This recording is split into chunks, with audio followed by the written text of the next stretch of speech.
Rungtynėse su Ekrano komanda šiauliečiai turėjo verstis be keletos futbolininkų išvykusi į studentų žaidynes Italijoje.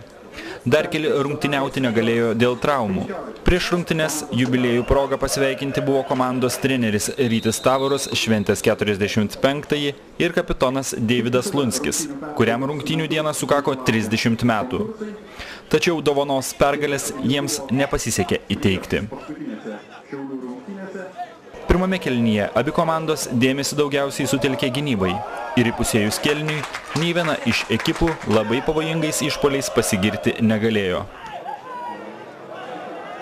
Tačiau prieš pertrauką panevėžiečiai suaktyvėjo. Kamuolio nepasiekė Povilas Lukšys, čia pat patikimai sužaidė Ingus Lukovičius.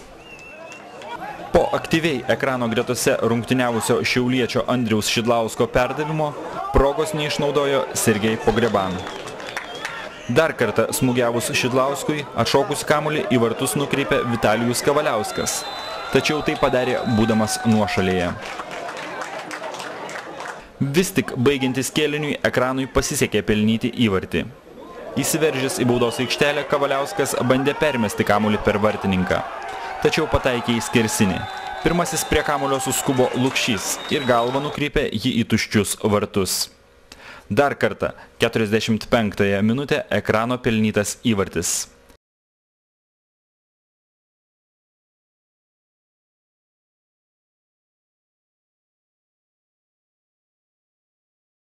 Apmaudi kėlinio pabaiga ir rezultatas 0-1. Antrojo pradžioje pavojingų smūgių Bogdan Stefanovič nuginkluoti pabandė Intars Kirchners.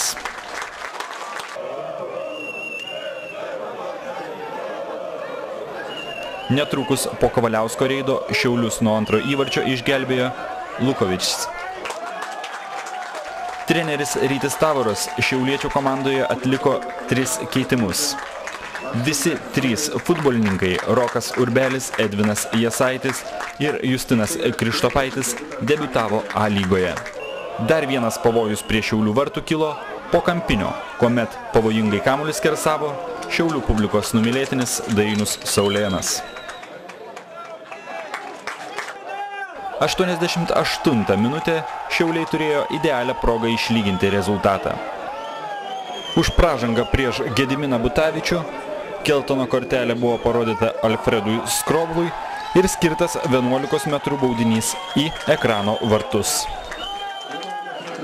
11 metrų baudinį smūgiuoti ėmėsi pats Butavičius, tačiau tai atliko labai nesėkmingai. Rungtynės baigėsi dar viena Ekrano neišnaudota proga. Ir po rungtynių trenerių komentarai. Rungtynės patys matot, buvo labai įdomios, atviros, žiūrovom turėjo patikti. Ir mes turėjom progų, ir jie turėjo progų, bet laimi kam šypsosi laimė. Šiandien dienai mums šypsoja, mes ir laimėjom. Kaip vertinat šiauliečio Andriaus Šidlausko žaidimą? Puikiai sulašė. Tikrai puikiai. Žaidėjas turi atsiskleisti, truputėlį buvo, kaip sakyti, toks, negaliu pasakyti, sugniuždytas, bet nedavė jam žaisti žmogui, dabar jis atsiskleidęs, puikiai jaučiasi ir, manau, patys matė demonstravo gerą žaidimą. Jam papildoma motivacija? Kalbėjot prieš rungtynes? Manau, čia visiems papildoma motivacija, čia mums nebereikia kažką kalbėti, nes mes turim vieną tikslą, visą komandą, mes 11, einam ir atsarginį, aišku, dar. Ir tik tai nugalėti, nes laiką išeinam, kaip gaunasi, tai taip gaunasi. Pirmas kėlinys toksai buvo uždaresnis, mes nenorėjom atsiverti ir Ekrano komanda taip irgi daugiau gynyba labai stipriai žiūrėjo, gal nelabai tas futbolas tokiam žiūrovui patinka, bet Ekranas kažkur tai ant galo kokį 10-15 minučių turėjo ten keletą momentėlį jau, o antras kėlinys tai toksai jau metėm visas jėgas, kad išlyginti rezultatą. Keitėm jaunus žaidėjus, tie, kurie gavo traumas. Toks gan atakuojantis padrikas žaidimas gavosi.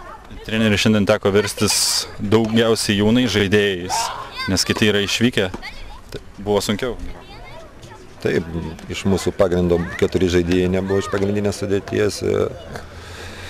3 traumuoti, kurie dar irgi eidavo į pagrindą. Ir praktiškai pasiėmėm dubleriukus 90 metų gimimo vaikinukus, kurie visi trys ir išėjo žaisti.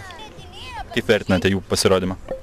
Sunku įvertinti, jie kovoja ir viskas, taip kad kažkokie žaidimo braižą padaryti, dar jie anksti. Rungtynes stebėjo ir Šiaulių naujokas, brazilas Mandinho. I think it was a good game and the team played better, should at least draw the match, but unfortunately we were unlucky in the final, so it's fine, I'm happy and I'm looking forward to start playing and helping the team. What are your first impressions here in Šiauliai? I think it's a good club, good stadium, good people. The people are really friendly and professional here. So this is my first impression, and I think it's going to last for a long time because I don't think I'll change my mind. You know. Rungtynėse su ekranu Mandinho žaisti negalėjo, nes nebuvo gauti reikalingi dokumentai iš jo buvusio klubo. Futbolininkas buvo pristatytas žiūrovams, o jo debiutas atidėtas iki Liepos 28 dienos rungtynių su Interu.